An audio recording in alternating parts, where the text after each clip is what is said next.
खबरें विस्तार से। जम्मू कश्मीर के कुलगाम में भारतीय सुरक्षा बलों और आतंकवादियों के बीच सुबह से ही मुठभेड़ हो रही है। इसमें एक आतंकी के मारे जाने की सूचना मिली है। अब तक जो खबर लगी है उसके मुताबिक भारतीय सुरक्षा बलों ने 3 आतंकियों को घेर रखा है। दोनों तरफ से लगातार फायरिंग की जा रही है। आतंकियों के साथ मुठभेड़ को देखते हुए स्थानीय लोगों से अपील की गई है कि वो घरों के अंदर ही रहें।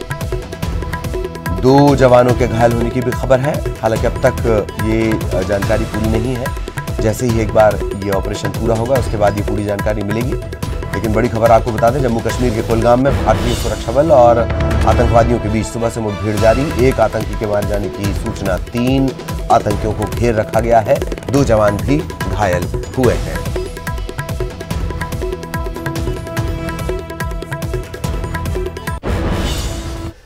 खबर मंडला से। दिन दहाड़े नरसंहार से जुड़ा ये पूरा मामला है। एसपी दीपक कुमार शुक्ला ने कार्रवाई की है। चौकी प्रभारी समेत 4 पुलिसकर्मी निलंबित कर दिए गए हैं। घटना के समय पुलिस लापरवाह दिखी थी और यही वजह की कार्रवाई की गई। अब मनेरी चौकी को देखेगी 12 सदस्यों की नई टीम। कोतवाली निरीक्षक राजेंद्र पवार के नेतृत्व में एक टीम बनाई गई है। 15 जुलाई को यह नरसंहार हुआ था। आरोपी समेत 7 लोगों की जान चली गई। सहयोगी कृष्ण कुमार साहू इस वक्त हमारे साथ जुड़े हुए हैं। कृष्णा, देर आयत दुरुस्त आयत, आखिरकार कार्रवाई की गई। जांच टीम का कोई रिएक्शन मिल पाया? कि आप बिल्कुल सही कह रहे हैं, देर आए दुरुस्त आए। हालांकि पूरा मामला, क्योंकि जो पूरी वारदात हुई, जो नरसंहार हुआ था मनेरी चौकी से 400 मीटर की दूरी पर हुआ था, उस दौरान पर कोई भी पुलिसकर्मी मौजूद नहीं था। अगर वहां पर पुलिसकर्मी मौजूद होता तो ये बड़ी घटना को टाला जा सकता था, लेकिन वहां पर कोई पुलिसकर्मी मौजूद नहीं था, जिसके चलते ये 7 लोगों की हत्या हुई। जिसके बाद एसपी ने और डीआईजी का कल मंडला दौरा हुआ। उन्होंने घटना स्थल पहुंचे और उसके बाद पूरी घटना की जानकारी करने के बाद उन्होंने कल पूरी मनेरी चौकी में जितने भी लोग मौजूद थे उन सभी लोगों को सस्पेंड कर दिया। उसके बाद से यहाँ पे जो कोतवाली थाना है, कोतवाली थाने से एक नई सदस्य टीम बनाई गई है और यहाँ पर स्टाफ भी बढ़ाया गया है। इस बड़ी वारदात के बाद चौकी में स्टाफ को भी बढ़ाया गया है। 12 सदस्य की नई टीम अब वहां पर मनेरी चौकी में स्थापना की गई है और मनेरी चौकी को संभालेगी। ललित,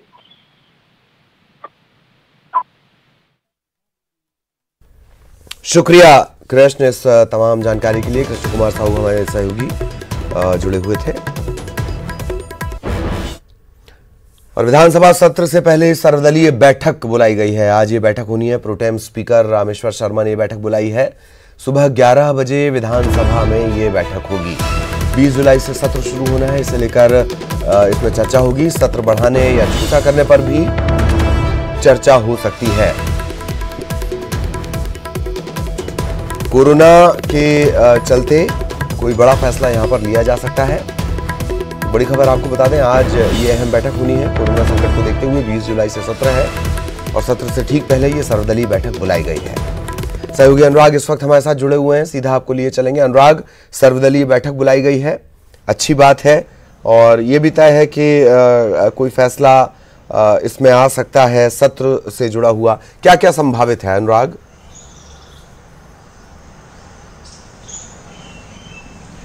देखिए ललित, आज जो विधानसभा सत्र को लेकर सर्वदलीय बैठक बुलाई गई है उसमें सबसे अहम बात है कि सिर्फ बीजेपी और कांग्रेस के नेताओं को बुलाया गया है, जिसमें मुख्यमंत्री शिवराज सिंह चौहान, पूर्व मुख्यमंत्री कमलनाथ, नरोत्तम मिश्रा और डॉक्टर गोविंद सिंह शामिल होंगे। प्रोटेम स्पीकर रामेश्वर शर्मा ने ये बैठक बुलाई और सबसे अहम है कि 20 जुलाई से जो विधानसभा का मानसून सत्र शुरू होने वाला है उसमें सिटिंग अरेंजमेंट किस तरीके से होंगे, बैठने की व्यवस्था किस तरीके से की जाएगी, 2 गज की दूरी किस तरीके से मेंटेन की जाएगी, इसको लेकर चर्चा की जाएगी। साथ ही विधानसभा सत्र के दौरान जिन विषयों को लिया जाना है उसको लेकर भी चर्चा की जाएगी। इस बात की भी खबर है कि 21 जुलाई को बजट राज्य सरकार का आ सकता है, तो उन तमाम मुद्दों को लेकर आज की बैठक में चर्चा की जाएगी। हालांकि बीएसटी को इसमें आज की बैठक में शामिल नहीं किया गया है, जबकि सर्वदलीय बैठक में सभी दलों के विधायकों को बुलाया जाता है, निर्दलीय विधायकों को भी बुलाया जाता है। लेकिन आज की बैठक के लिए जो पत्र जारी हुआ है उसके तहत बीजेपी और कांग्रेस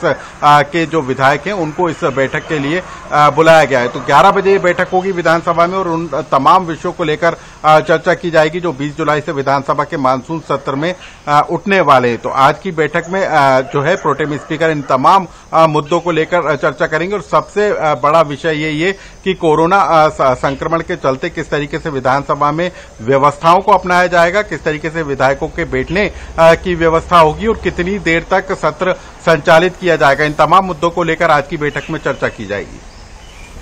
चलिए अनुराग, बहुत बहुत शुक्रिया आपका इस तमाम जानकारी के लिए। तो आज की ये बैठक बेहद महत्वपूर्ण है और उस पर नजर लगातार हमारी बनी हुई है। आज उज्जैन के दौरे पर जाएंगे सीएम शिवराज, बाबा महाकाल के दर्शन करेंगे, प्रदेश स्तरीय कोरोना समीक्षा बैठक भी वो करेंगे। उज्जैन के दौरे पर रहेंगे मुख्यमंत्री शिवराज सिंह चौहान, बाबा महाकाल का आशीर्वाद लेंगे और उसके बाद प्रदेश स्तरीय कोरोना समीक्षा बैठक कलेक्ट्रेट वो पहुंचेंगे और फिर कोरोना को लेकर समीक्षा बैठक होनी है।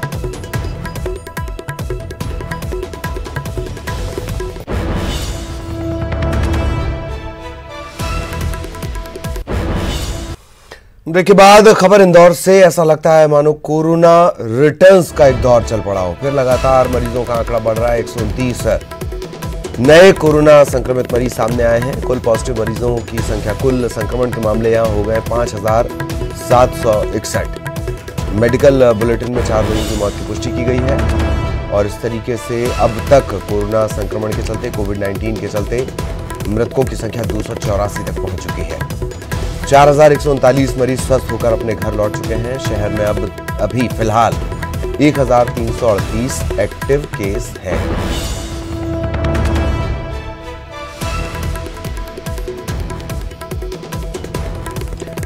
सहयोगी अरुण इस वक्त हमारे साथ जुड़े हुए हैं, सीधा आपको इंदौर लिए चलेंगे। अरुण, पूरी जानकारी विस्तार से।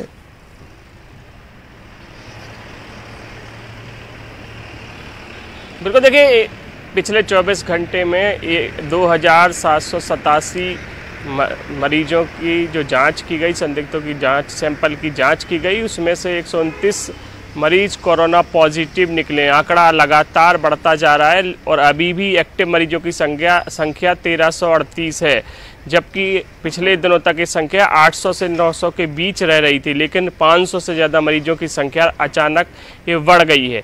अभी सरकार ने किल कोरोना अभियान चलाया जिसमें 40,12,889 लोगों का सर्वे किया गया। 8,500 से ज़्यादा टीमें घर घर तक पहुंची और इन टीमों ने लगातार सर्वे किया और उसके बाद जो आंकड़ा आया उसमें संदिग्धों की जो पहचान हुई है 5,000 के करीब संदिग्ध मिले हैं और इनमें से जो अधिकतर मरीज थे वो कोरोना पॉजिटिव मरीज ही निकल रहे हैं, इसलिए संख्या लगातार बढ़ रही है और अब ये सर्वे हो चुका है। इसके बाद अब आगे जो हालात हैं वो धीरे धीरे सुधरेंगे, इंदौर की स्थितियां सुधरेंगी। हालांकि अभी भी जो नेता हैं, राजनीतिक पार्टियों के कार्यकर्ता हैं, वो इस पर ध्यान नहीं दे रहे हैं, वो सोशल डिस्टेंसिंग का पालन नहीं कर रहे हैं। लगातार सांबेर में उपचुनाव चल रहा है, वहाँ रैलियाँ, बैठकें और चौपाल के कार्यक्रम हो रहे हैं, उनमें सोशल डिस्टेंसिंग का पालन नहीं किया जा रहा है। हालांकि शहर में अब देखा जा रहा है कि लोग मास्क लगाकर भी निकल रहे हैं और सोशल डिस्टेंसिंग का पालन भी कर रहे हैं, लेकिन जिस तरह के हालात बन रहे हैं राजनीतिक दलों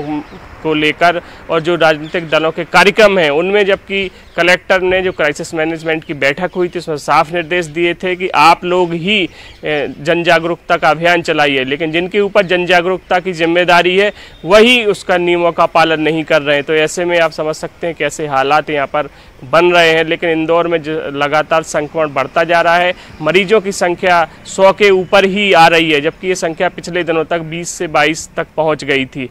अब संक्रमण बढ़ रहा है, अनलॉक धीरे धीरे हो रहा है इंदौर, ऐसे में एहतियात बरतने की अभी और ज़रूरत है और अब जब अगली क्राइसिस मैनेजमेंट की बैठक होगी उसमें और पाबंदियां लगाने पर विचार किया जाएगा।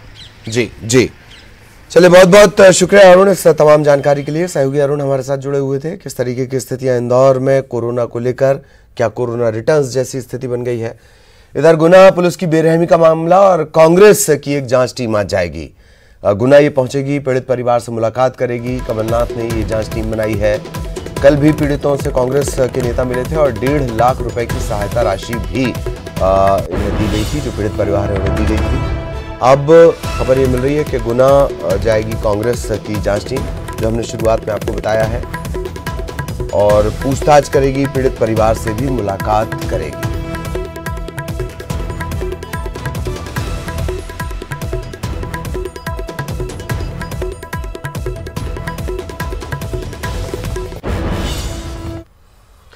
और गुना पुलिस की बर्बरता के मामले में एक नया मोड़ आ गया है। भूमाफिया बताकर जिसे इस पूरे इलाके का मुख्य मास्टरमाइंड बताया गया, इस पूरे घटनाक्रम का मुख्य मास्टरमाइंड बताया गया है, वो बीएसपी का सक्रिय कार्यकर्ता निकला। गब्बू पारदी और उसकी पत्नी नागकन्या पारदी ये बहुजन समाज पार्टी से पार्षद रह चुके हैं। पिछले 20 साल से दोनों ही नेतागिरी कर रहे हैं। इस मामले में पुलिस अधीक्षक कार्यालय ने गब्बू को जिला बदर करने का प्रस्ताव भी कलेक्टर को भेजा है। बताया जा रहा है कि गब्बू के ऊपर हत्या, लूट, डकैती जैसे 16 आपराधिक मामले हैं। गब्बू ने न्यूज 18 पर एक्सक्लूसिव बातचीत करते हुए खुद को पाक साफ बताया है। गब्बू ने बताया कि जिस सरकारी जमीन को लेकर विवाद है उस पर वो पिछले 40 वर्षों से काबिज है। मामला ग्वालियर हाईकोर्ट में भी है। गब्बू पारदी ने बताया कि वो नहीं जानता कि भूमाफिया क्या होता है।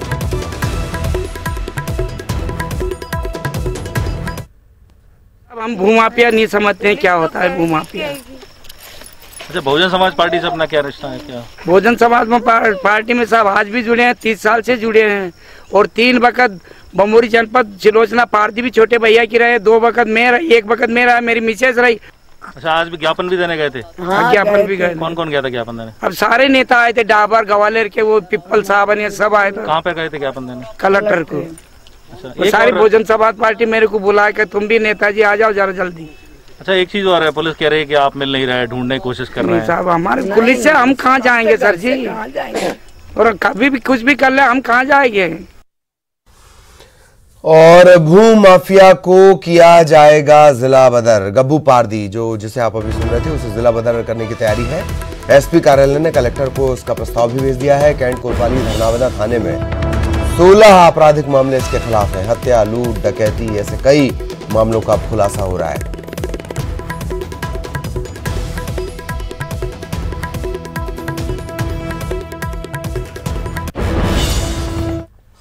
और गुना बर्बरता मामले में कैबिनेट मंत्री प्रेम सिंह पटेल का विवादित बयान कि जो गुनाह करता है उसे सुधारने के लिए करना पड़ता है।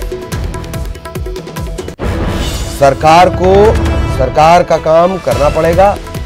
ऐसे कई केस आते रहते हैं।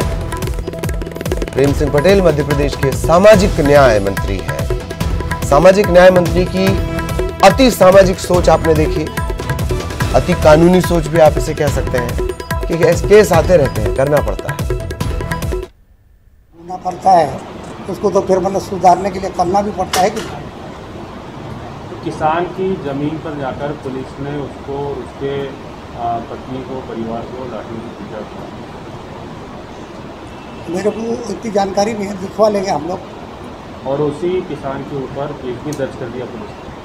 देखो, मैं ये कह रहा हूँ, ऐसे कई केस आते हैं, जमीन बेच भी देते हैं फिर वापस मांगते हैं। तो सरकार का काम करना पड़ेगा ना। और इस बुलेटिन में इतना ही। नमस्कार।